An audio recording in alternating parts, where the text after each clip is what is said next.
একটু ব্যাকগ্রাউন্ড বলা দরকার। ঢাকা বিশ্ববিদ্যালয়ের ইতিহাসে সম্ভবত এটাই প্রথম যে গণরুমের বিলুপ্তি হয়েছে, গেস্ট রুমের বিলুপ্তি হয়েছে। এটাই প্রথম যেখানে প্রথম বর্ষের শিক্ষার্থীরা তার মেরিট বেসিসে এবং কন্ডিশন বেসিসে সিট পায়। এবং এখানে বাংলাদেশের ইতিপূর্বে যে পলিটিক্যাল বাজে কালচার ছিল সেটি একেবারে বিলুপ্তি সাধন হয়েছে 5 তারিখের পর থেকে। আমরা কোনোভাবেই চাই না সেটি আবার ব্যাক করুক। আমরা মনে করি ডাকসু যদি এভাবে ধীরে ধীরে পেছাতে থাকে, আবারও এ ধরনের বাজে কালচার ক্যাম্পাসগুলোতে ইন হওয়ার সুযোগ তৈরি হতে পারে। বরং যদি ডাকসু অন টাইমে হয়, ডাকসু দ্রুত সময়ের মধ্যে হয়, নিয়মিত ডাকসু হয়, তাহলে যেটা দেখা যাবে যে শিক্ষার্থীদের প্রতিনিধিত্ব যারা করতে চাবেন, রাজনৈতিক ছাত্র সংগঠনগুলোর নেতৃবৃন্দ তারা শিক্ষার্থীদের কাছাকাছি আসতে বাধ্য হবে এবং বাজে কালচার থেকে দূরে থাকার চেষ্টা করবেন। সেজন্য আমরা ডাকসু দ্রুত চাই।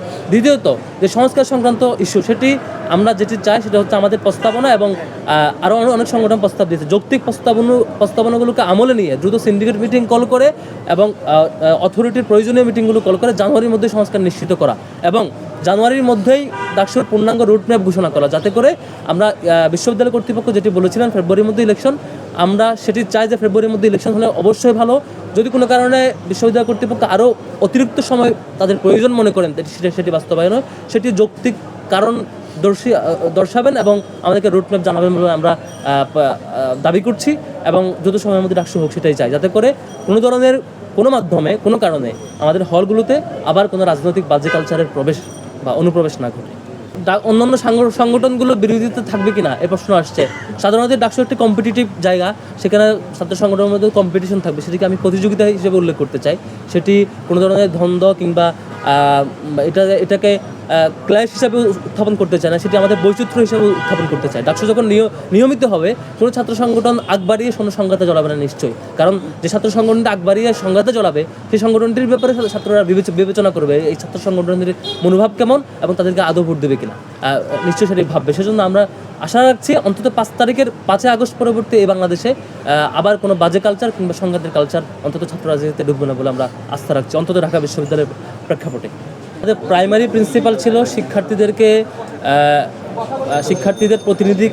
নির্বাচিত প্রতিনিধিকে সত্যিকারের ক্ষমতাটি অর্পণ করা এবং বিশ্ববিদ্যালয় কর্তৃপক্ষের যে স্বেচ্ছাচারিতার সুযোগ ছিল সেটিকে কমিয়ে নিয়ে আসা।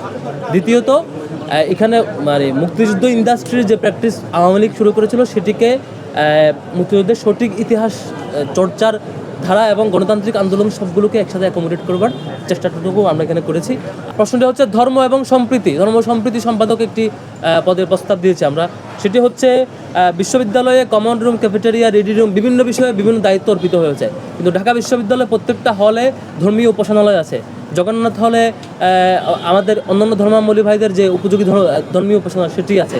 ছেলে হলগুলোতে আমাদের মসজিদ আছে এবং ওভারঅল ঢাকা বিশ্ববিদ্যালয়ে যে সকল ধর্মীয় প্রতিনিধিবৃন্দ বা শিক্ষার্থীবৃন্দ আছে, তাদের মধ্যে আন্তঃধর্মীয় সম্প্রীতি এবং ধর্মের সত্যিকারের যে রাইটসটুকু ঠিকঠাক পালন করার ঠিকঠাক প্র্যাকটিস এখানে সুযোগ আছে কিনা বা সেটি সংরক্ষণের জন্য আলাদা একজন দায়িত্ব অর্পিত হওয়া দরকার, যাতে করে এখানে অন্য কোনো ধরনের অন্তত ধর্মীয় ইস্যুতে সত্যিকারের সম্প্রীতিটুকু এখানে থাকে, অটুট থাকে। সেটির জন্য আমরা প্রস্তাবনা দিয়েছি। জি, আর কোনো প্রশ্ন না থাকলে আমরা শেষ করব। জি। কারো কাছে স্বপ্ন পূরণ, কারো আনন্দের উপলক্ষ, আবার কারো জীবন পাল্টে দেওয়ার মুহূর্ত, কখনো জীবন বাঁচাতে সর্বোচ্চ গতিতে উড়ে চলা, কারো আবেগের শেষ মুহূর্ত, আপনজনের শেষ বিদায়ে শামিল হওয়া। এমন সব ইচ্ছে পূরণে সর্বনিম্ন ভাড়ায় দ্রুতগতির বাহন প্রবাসীর হেলিকপ্টার। আপনার প্রয়োজনে যোগাযোগ করুন আমাদের হটলাইনে।